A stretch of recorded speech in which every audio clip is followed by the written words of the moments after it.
Hello మావాస్, ఎట్లున్నారంతా? చాలా రోజులైంది మనం ఒక వీడియో గురించి మాట్లాడి.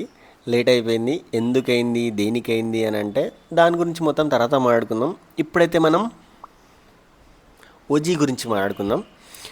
సో ఓజీ గురించి నేను మీతో షేర్ చేసుకోవడానికి నా దగ్గర రెండు పాయింట్స్ ఉన్నాయి. రెండు పాయింట్స్ అంటే చాలా పాయింట్స్ ఉన్నాయి, కాకపోతే రెండు పార్ట్స్గా డివైడ్ చేద్దాం. Plus points, minus points. So first plus points గురించి మాట్లాడుకుందాం.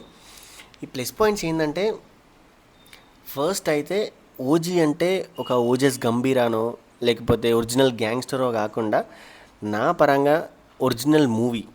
ఈ ఒరిజినల్ మూవీస్ చేసి పవన్ కళ్యాణ్ చాలా రోజులైంది. అదేంట్రా మొన్నే హరిహర వీరమల్లు చేసిండు కదా అంటే చేసిండు, కాకపోతే చాలా ఫ్లాస్ వల్ల ఆ సినిమా పోయింది. అది ఎవరి తప్పు ఏంటి అనేది మనకు అనవసరం, కానీ ఇట్స్ గాన్. సో అంతకుముందు ఎప్పుడు చేసిండు ఒరిజినల్ సినిమా అంటే సర్దార్ గబ్బర్ సింగ్. మధ్యలో చేసిన అజ్ఞాతవాసి కూడా ఒరిజినల్ సినిమా కాదు, మీరు సెర్చ్ చేసుకోవచ్చు. అండ్ అంతకుముందు మళ్ళీ అత్తారింటికి దారేది అనేది full meals movie.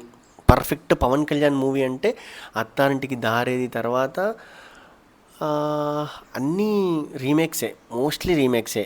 Gopala Gopala కానీ, బ్రో కానీ, భీమ్లా నాయక్ అవని, వకీల్ సాబ్ అవని అండి, ఏదైనా కూడా రీమేక్సే వచ్చినాయి.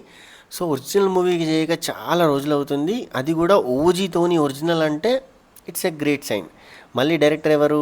సుజిత్. సుజిత్ ఎవరు? పవన్ కళ్యాణ్ ఫ్యాన్. సో ఇవన్నీ ప్లస్ పాయింట్స్ అన్నమాట మూవీకి. కానీ సుజిత్ని కూడా ఒక రీమేక్ సినిమా తీయడానికి కోసమే పిలిచిరంట.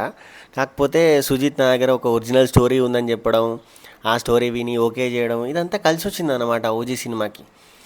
అండ్ ఇంకొక ప్లస్ పాయింట్ వచ్చేసి మ్యూజిక్. మన తమన్ మామ ఏం కొడుతున్నాడు మ్యూజిక్, అసలు కొట్టిన ప్రతిదీ సిక్సరే. ఏంటిది, అప్పుడెప్పుడు స్టార్ట్ అయిన 2023లో గ్లిమ్స్ దగ్గర నుంచి నెత్తుర్రు కుమరిగిన హంగ్రీ చీత అక్కడి నుంచి, దాని తర్వాత మధ్యలో చాలా గ్యాప్ తర్వాత వచ్చింది ఫైర్ స్ట్రామ్, దాని తర్వాత సువి సువి, దాని తర్వాత ఓమీ బర్త్డే గ్లిమ్స్, ఇప్పుడు గన్స్ అండ్ రోజెస్. అసలు గన్స్ అండ్ రోజెస్ గురించి ఒక వీడియో చేయొచ్చు యాక్చువల్గా. Guns and roses last transition ఏదైతే ఉందో, కోమా. కోమా అంటే కోమా సూపర్బ్ సాంగ్ అసలు. అంటే అన్ని సూపర్ సాంగ్సే, కానీ ఫైర్ స్ట్రామ్ వచ్చినప్పుడు దాన్ని సూపర్ అన్నాం, ఓమీ గ్లిమ్స్ వచ్చినప్పుడు దాన్ని సూపర్ అన్నాం, ఇప్పుడు గన్స్ అండ్ రోజెస్ వచ్చినప్పుడు దీన్ని సూపర్ అంటున్నాం. Every music byte that released from the OG starting నుంచి ఇప్పటి వరకు it's a sixer, it's a fantastic. ఇంకా ట్రైలర్ ఉన్నది, దాని తర్వాత సినిమా ఉన్నది. సినిమాలో బ్యాక్గ్రౌండ్ మ్యూజిక్ ఎట్లుంటుందో ఇక మీ ఊహకే వదిలేస్తున్నా. మామూలు ఫామ్లో లేడు తమనన్నైతే.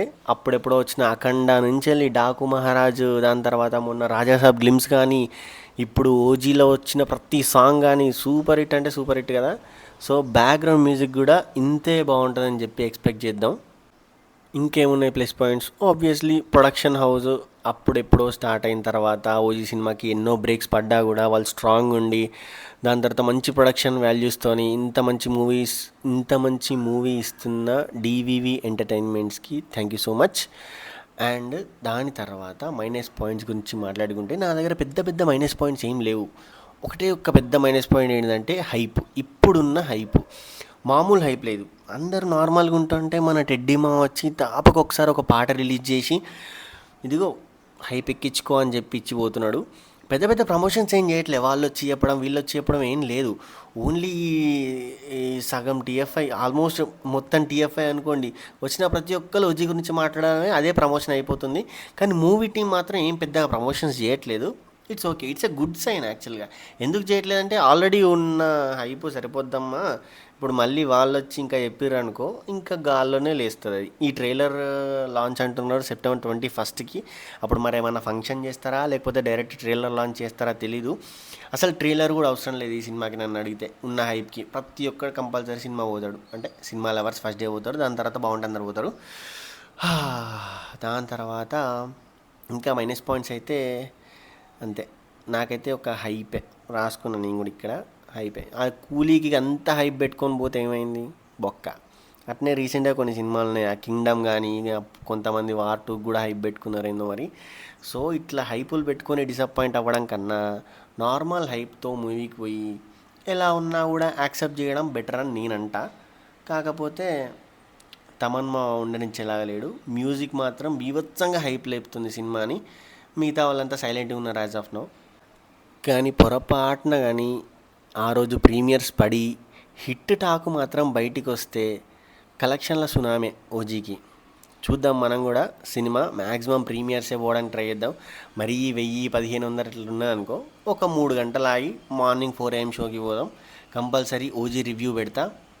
ఇదే టీషర్ట్ పిండుకొని మరీ పోతా. మళ్ళీ ట్రైలర్ వస్తుంది, ఒకసారి ట్రైలర్ చూసిన తర్వాత మళ్ళీ ఒక్కసారి మాట్లాడుకొని వెళ్ళిపోదాం సినిమాకి. Okay bye.